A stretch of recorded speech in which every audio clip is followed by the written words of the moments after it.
Cancer एक बहुत ही खतरनाक बीमारी है, पर अगर इसका इनिशियल स्टेज में ही पता लगाया जा सके तो इसके खतरे को कम किया जा सकता है। लेकिन सवाल यह है कि आम इंसान तो रेगुलर चेकअप के लिए जाता ही नहीं है, तो फिर इनिशियल स्टेज में कैंसर का पता कैसे लगेगा।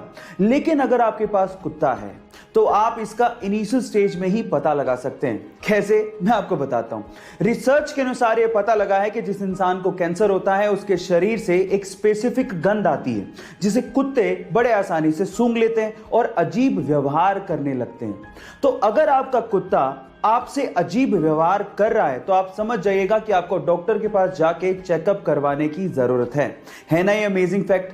गाइस, ऐसे ही इंटरेस्टिंग फैक्ट्स के लिए YouTube पे हमारे चैनल को सब्सक्राइब कर लीजिए और अगर आप Instagram पे देख रहे हैं तो मुझे फॉलो करना मत भूलिएगा। मिलते हैं अगली वीडियो में।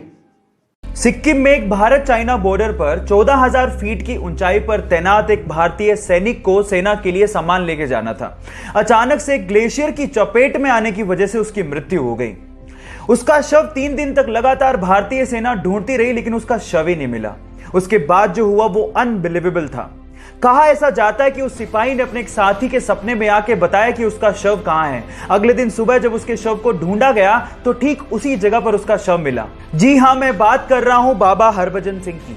और गाइस, कहा तो यह भी जाता है कि आज भी उनकी आत्मा भारतीय चाइनीज बॉर्डर पर हमारे देश की रक्षा कर रही है। और वहां पर चीन और भारतीय सैनिकों के बीच में जब भी कोई मीटिंग होती है तो उनके लिए एक स्पेशल चेयर छोड़ी जाती है। गाइस, मैं बाबा हरभजन सिंह के जज्बे को और भारत के हर सैनिक के जज्बे को दिल से सलाम करता हूं।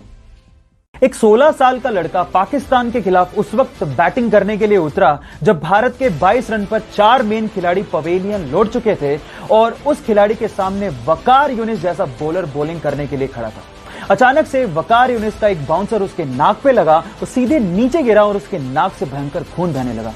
फिजियोथेरेपिस्ट ने कहा कि तुम वापस चलो, रिटायर हर्ट हो जाओ, लेकिन उस खिलाड़ी ने कहा मैं खेलेगा। उसके बाद उसने उसी ओवर में 3 बाउंड्रीज मारी और एंड तक नॉट आउट रह के मैच भी बचाया।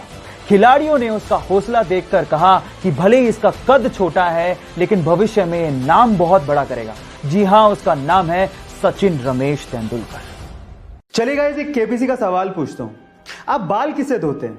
ऑब्वियसली शैम्पू से। पर सवाल ये नहीं है। सवाल ये है कि जो शैम्पू आप लोग बालों में यूज करते हैं उसको किसने इन्वेंट किया था, कौन से देश में इसका आविष्कार हुआ था, ये सवाल है। क्या आप जानते हैं? चलिए मैं आपको बताता हूं। शैम्पू का आविष्कार किया गया था हमारे ही देश इंडिया में। जी हां गाइस, और इसके बारे में एक और इंटरेस्टिंग चीज बताता हूं। जब तक शैम्पू इन्वेंट नहीं हुआ था लोग अपने बाल मिट्टी से धोया करते थे।